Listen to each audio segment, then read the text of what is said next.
Taylor stopped eating and said something that completely changed my understanding of celebrity business evolution. I spent 15 years learning to think like a CEO while everyone thought I was just writing breakup songs. The restaurant lights reflected off her subtle but expensive jewelry. Every album rollout, every tour decision, every public statement was building toward the same goal: complete creative and financial control. The country teen had dreams, the global CEO has systems. Tonight, I'm sitting across from Taylor Swift, who has transformed from a 16-year-old country singer into a $740 million business empire that influences everything from NFL ratings to stock market movements. With over 200 million albums sold worldwide, the highest-grossing tour in history, and complete ownership of her artistic legacy, Taylor didn't just become a pop star. She became a case study in strategic business evolution disguised as entertainment. People think my career has been about music, but it's really been about learning to control every aspect of my business while maintaining artistic integrity, Taylor continued, her voice carrying the confidence of someone who'd systematically built an empire. The songs were always authentic, but the strategy behind them became increasingly sophisticated. The waiter brought our drinks, but Taylor's focus remained on the business lessons embedded in her career trajectory. When I moved to Nashville at 14, I was operating on pure instinct and teenage determination. My parents mortgaged our house, we relocated from Pennsylvania, and I was convinced that talent and hard work would be enough. I was wrong. They're necessary but not sufficient. The first lesson came during my Big Machine Records negotiation in 2005. I was 15, desperate to get signed, and I accepted their first offer because I didn't understand leverage or long-term value. That decision would cost me hundreds of millions later, but it taught me that ignorance in business is expensive. Taylor showed me her early contracts on her phone, pointing out clauses that would later become sources of conflict. Scott Borchetta believed in me when no one else would, but he also structured a deal that heavily favored Big Machine. I got a standard new artist contract, low royalty rates, limited creative control, and the label owned my master recordings. At 15, I was just grateful someone wanted to record my music. But watching other artists' careers taught me that the real money in music isn't in record sales. It's in touring, merchandise, publishing, and owning your masters. I started studying the business side obsessively, reading contracts, understanding revenue streams, learning how successful artists built wealth. When did you realize you needed to think like a CEO? 2008, during my first major tour. I was 18, and we were selling out venues faster than anyone expected. But I realized I was making a fraction of what I was generating because I didn't own the touring company, didn't control merchandise, and had given away too much in my record deal. That's when I hired my first business manager and started assembling what would become Team Taylor, lawyers, accountants, marketing experts, tour managers who understood that we weren't just promoting albums, we were building a brand empire. The first course arrived, but Taylor's passion for the strategic aspects of her career kept her engaged. The breakthrough moment was realizing that my fans weren't just buying music, they were buying into a relationship, a story, a lifestyle. That insight changed everything about how I approached business decisions. Instead of just releasing songs, I started creating experiences. Album rollouts became events, music videos became cultural moments, tour announcements became economic phenomena that affected entire cities. Taylor pulled up data from her various album campaigns, showing the systematic approach to audience engagement. Fearless in 2008 taught me about country crossover strategy. Speak Now in 2010 taught me about complete creative control. I wrote every song myself to prove a point. Red in 2012 taught me about genre transition and brand evolution. But 1989 in 2014 was my MBA in pop business strategy. That album wasn't just a musical pivot from country to pop, it was a complete rebranding, new target demographic, different touring strategy, revised merchandise approach. How did you manage that transition? Systematic market research, focus groups, collaboration with producers who understood pop audiences, and most importantly, gradual audience preparation. I didn't abandon my existing fans, I brought them along while attracting new ones. The 1989 tour grossed $250 million and proved that strategic reinvention could multiply revenue streams. But more importantly, it established the template for how I'd approach every subsequent business decision, understand your audience, anticipate market changes, and execute transitions flawlessly. The main course was served, and Taylor reflected on the evolution of her business sophistication. By 2016, I understood that my personal brand was becoming as valuable as my music.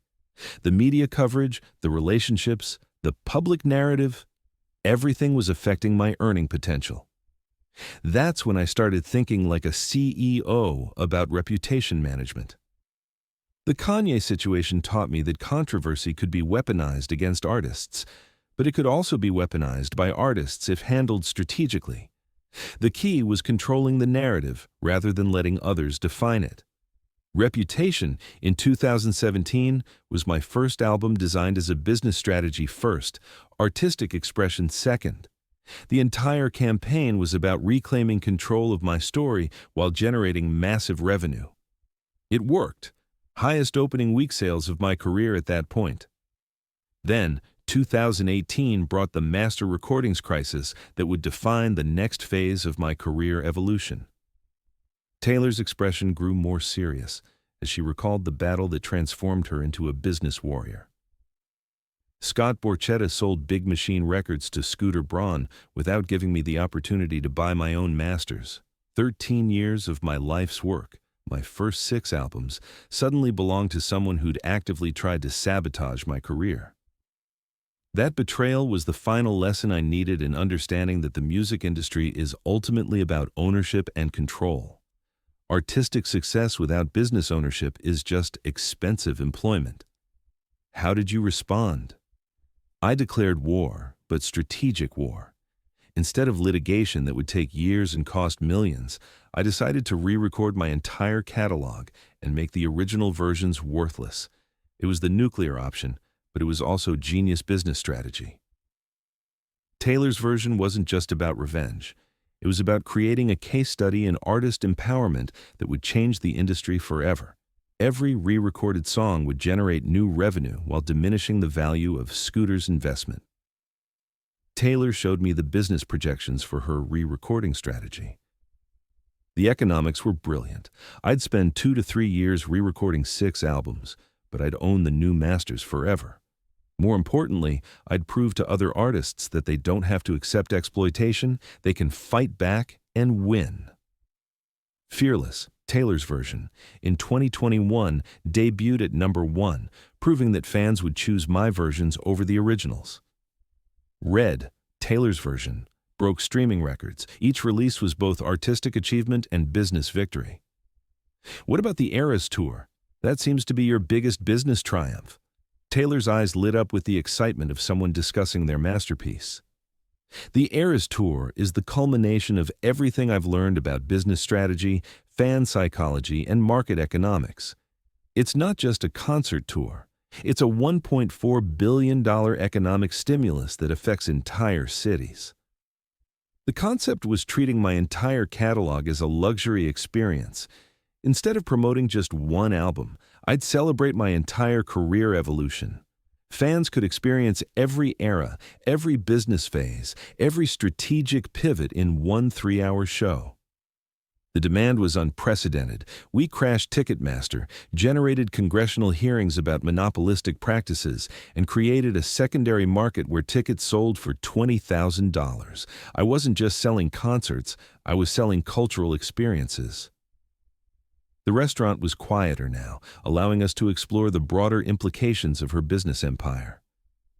The Eras Tour taught me that I'd built something beyond entertainment. I'd built an economic force. Cities were estimating $300 to $500 million in local economic impact per weekend. Hotels, restaurants, merchandise vendors, entire industries were profiting from my business decisions. That's when I realized I wasn't just a musician who'd learned business. I was a CEO who happened to express herself through music. The transition was complete.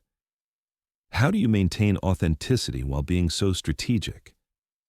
That's the crucial balance. The emotions in my songs are always genuine. I write about real experiences, real relationships, real feelings.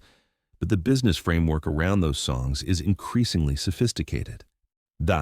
I can write a heartbreak song because I'm genuinely heartbroken, then strategically decide when to release it, how to market it, which platforms to prioritize, and how it fits into broader album narratives. Authenticity and strategy aren't opposites, they're complementary. Taylor pulled up her current business structure, showing the complexity of her modern empire. Taylor Swift Productions handles touring. 13 Management oversees my career strategy. I own my publishing through Taylor Swift Music. I control my merchandise, my social media, my brand partnerships. Every revenue stream flows through companies I own. The teenage country singer had a record deal. The adult CEO has a business empire with music as one component among many. What advice do you give young artists about building business empires? First, understand that talent is your foundation, not your complete business plan. You need legal representation, financial advisors, and strategic thinkers who understand both creativity and commerce. Second, think long-term about ownership and control. Every deal you sign should move you toward greater independence, not greater dependence. Ask yourself, will this decision increase my power or decrease it? Third, treat your fans as business partners, not just consumers. They're investing emotionally and financially in your success. Respect that investment by making strategic decisions that create value for everyone. As our dinner concluded, Taylor reflected on the broader implications of her transformation. The journey from country teen to global CEO taught me that the most successful artists aren't just talented, they're strategically intelligent. They understand market forces, consumer psychology, and business fundamentals. More importantly, they understand that creative control and financial control are inseparable. You can't protect your artistic vision without owning your business infrastructure. What's next for your empire? Continued expansion into areas where my brand creates value. Film production, publishing, technology investments, real estate. The goal isn't just to maximize revenue, it's to build generational wealth while maintaining creative independence. I'm also using my platform to educate other artists about business strategy. The industry needs more artist entrepreneurs who understand that creativity and commerce can coexist successfully. As we stood to leave, Taylor offered her final insight about celebrity business evolution. The biggest lesson from my 15-year transformation is that business skills can be learned, but they must be learned intentionally. I spent my 20s studying contracts, analyzing market data, and understanding industry dynamics because I realized that ignorance was the enemy of independence. The teenage Taylor who moved to Nashville had big dreams. The CEO Taylor who owns her masters, controls her narrative, and generates billions in economic impact has systems that protect and amplify those dreams. Young artists often think business education will compromise their creativity. The opposite is true. Understanding business gives you the freedom to create exactly what you want, when you want, how you want. That's the real definition of artistic success. This evening with Taylor Swift revealed that the most enduring entertainment careers aren't built on talent alone, but on the systematic development of business acumen that allows artists to control their creative destinies while building sustainable wealth that transcends any single song, album, or era. Don't forget to subscribe and check out the other videos to hear the most private dinner conversations where billionaires reveal their deepest secrets. Which part inspired you the most? Drop it in the comments. Let's figure out how to become billionaires together.